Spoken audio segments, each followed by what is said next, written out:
Prostate gland বৃদ্ধি। হ্যাঁ, আমরা অনেকেই এই প্রোস্টেট গ্ল্যান্ড বৃদ্ধি সমস্যায় ভুগছি। কেন হয়, এর চিকিৎসা কি, কিভাবে আমরা এর থেকে পরিত্রাণ পেতে পারি, এই বিষয়ে আপনাদেরকে আজকে বিস্তারিত ভিডিওতে কিছু কথা বলবো।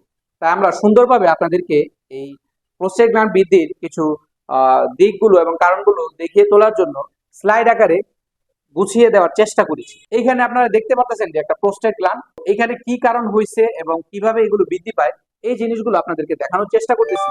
বয়স বাড়ার সাথে সাথে আমাদের এখানে কিছু হরমোনের পরিবর্তন আসে। এর মধ্যে একটা আছে যে টেস্টোস্টেরন হরমোনে যখন বিশেষ পরিবর্তন ঘটে তখন অনেক সময় এই আমাদের যে প্রোস্টেট গ্ল্যান্ডটা অস্বাভাবিকভাবে বৃদ্ধি পেতে থাকে। এর মধ্যে যে হরমোনটা রয়েছে ডাইহাইড্রোটেস্টোস্টেরন নামে একটা হরমোন রয়েছে, যেটা কিনা অস্বাভাবিক বৃদ্ধির কারণে আমাদের প্রোস্টেট গ্ল্যান্ডের বৃদ্ধিটা ঘটে। তাই এই কারণে অনেক সময় এরকম হয় যে তাদের হরমোনাল জনিত সমস্যার কারণে এই প্রোস্টেট গ্ল্যান্ডগুলো বৃদ্ধি পাইতেছে। পারিবারিক ইতিহাস, পাশাপাশি পারিবারিক ইতিহাস যদি আপনাদের থেকে থাকে, যে জেনেটিক কারণে আপনাদের প্রোস্টেট গ্ল্যান্ডের সমস্যাগুলো হতে পারে, এটাও একটা কারণ ধরা হয় যে প্রোস্টেট গ্ল্যান্ড আপনার বেড়ে গেছে বা বৃদ্ধি পেয়ে গেছে।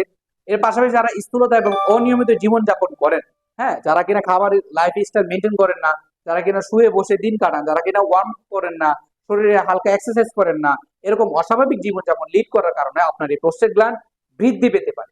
এবং দীর্ঘদিনের হরমোনাল ইমব্যালেন্স যদি হতে থাকে, যেটা বললাম আমরা হাইড্রোটেস্টোস্টেরন নামে একটা অস্বাভাবিক হরমোনের বৃদ্ধির কারণে দেখা যায় কি আপনার এটা বেড়ে যাচ্ছে। তাই বিভিন্ন হরমোনের ইমব্যালেন্সের জনিত কারণে কি আপনার এই প্রোস্টেট গ্ল্যান্ডটা কি বৃদ্ধি পেতে পারে। এই ছিল আমাদের একটা কারণ, আশা করি আপনাদেরকে বুঝাতে পেরেছি। এখন আমরা বোঝার চেষ্টা করি যে এর কি কি লক্ষণ দেখা দিতে পারে। যেটা কমন যে লক্ষণগুলো আপনাদের মধ্যে বারবার প্রোস্টেট গ্ল্যান্ড বৃদ্ধি পেলে বারবার এই লক্ষণগুলো দেখা দেয়, সেটা হলো ঘন ঘন প্রস্রাবের বেগ আসে। বিশেষ করে রাতে বারবার ঘুম থেকে উঠে বারবার প্রস্রাবে যান, যেটা কিনা খুবই অস্বস্তিকর একটা অবস্থা। এবং প্রস্রাব শুরু করতে দেরি হওয়া বা চাপ দিতে হওয়া, যখন আপনি প্রস্রাব করেন তখন আপনার শুরু করতে একটু লেট হয় এবং চাপ দিয়ে দিয়ে প্রস্রাব করা লাগে। যেহেতু প্রস্টেট গ্ল্যান্ড বড় হয়ে গেছে, তাই আপনার প্রস্রাব নালীর উপর একটা চাপ পড়ে, যার কারণে আপনার এই প্রস্রাবের অস্বাভাবিকতাগুলো তৈরি হয়। প্রস্রাবের ধারা দুর্বল বা থেমে থেমে হওয়া, স্বাভাবিকভাবে যেহেতু চাপ পড়ছে প্রস্রাব দিতে প্রেশার দেওয়া লাগে, তাই যখন প্রস্রাব আসবে ধীরে ধীরে প্রস্রাব পড়বে, ধীরে ধীরে প্রস্রাব পড়বে। নর্মালি যে ফ্লো আকারে আমার প্রস্রাব আসার কথা, সে ফ্লো নিয়ে প্রস্রাব আসতেছে না। প্রস্রাব শেষে পুরোপুরি খালি বা খালি না হওয়ার অনুভূতি, অর্থাৎ এখনো মনে হইতেছে প্রস্রাব ভিতরে কিছুটা রয়ে গেছে, আমার আরেকটু যদি প্রস্রাব বের হয় তাহলে আমার খুব ভালো লাগতো।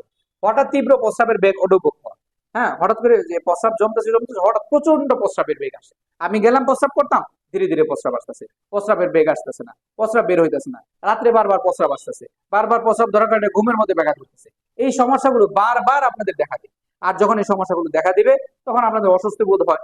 আর এটার মেন কারণ হলো প্রোস্টেট গ্ল্যান্ডের অস্বাভাবিক বৃদ্ধি, যেখানে সবচেয়ে বেশি দায়ী হলো হরমোনাল ইমব্যালেন্স আর হলো জেনেটিক কারণ। এই ছিল একটা সমস্যাগুলো। তো আমরা কথা হলো এর থেকে আমরা কিভাবে পরিত্রাণ পেতে পারি বা বাঁচতে পারি। আর এর জন্য আমাদের হোমিওপ্যাথি হয়ে উঠতে পারে আপনার এই রোগের জন্য খুব ভালো একটা চিকিৎসা। আপনি যদি দেখতে পারেন আমাদের হোমিওপ্যাথিতে পার্শ্ব প্রতিক্রিয়া কম, মূল থেকে চিকিৎসা হয়। সঠিক হোমিওপ্যাথি চিকিৎসা এর জন্য অবশ্যই গ্রহণ করতে হবে। কারণ আশেপাশে অনেক ভণ্ড হোমিওপ্যাথি চিকিৎসক ভরে গেছে, যারা কিনা পেটেন্ট চিকিৎসা করে আপনার সকল মেন্টাল, ইমোশনাল, ফিজিক্যাল সিমটমস গুলো নিয়ে এর উপর ভিত্তি করে মেডিসিন বাছাই করে না। যার কারণে তারা কি হয় যে সঠিক হোমিওপ্যাথি চিকিৎসা না হওয়ার জন্য প্রতারিত হয় এবং রোগটা ভালোভাবে সারে না। আপনি যেটা লক্ষ্য করবেন যে সঠিক হোমিওপ্যাথি চিকিৎসা কারা দিচ্ছে, কারা আপনার সকল কিছু লক্ষণ নিয়ে এর উপর ভিত্তি করে সিঙ্গেল রেমেডি বাছাই করতেছে, তাদের কাছে যদি স্বর্ণাপন্ন হয় অবশ্যই আপনার রোগটা গোড়া থেকে সেই রোগ ইনশাআল্লাহ। তো এই ছিল আপনাদের কাছে আজকে আমার এই প্রোস্টেট গ্ল্যান্ড নিয়ে ছোট একটা ভিডিও, যাতে আপনাদের সহজ হয় এবং আপনারা যাতে এই বিষয়ে একটা সুন্দর ধারণা রাখতে পারেন কেন হয়, এর চিকিৎসা কি, লক্ষণগুলো কি, আশা করি আপনাদেরকে বুঝাতে পেরেছি। তো আপনারা যারা আমাদের সাথে এই সংক্রান্তে আরো বিস্তারিত জানতে চান, আমাদের ডেসক্রিপশনে দেওয়া লিঙ্কের মাধ্যমে আমাদের সাথে যোগাযোগ করুন। তো ভালো থাকবেন, সুস্থ থাকবেন, আসসালামু আলাইকুম।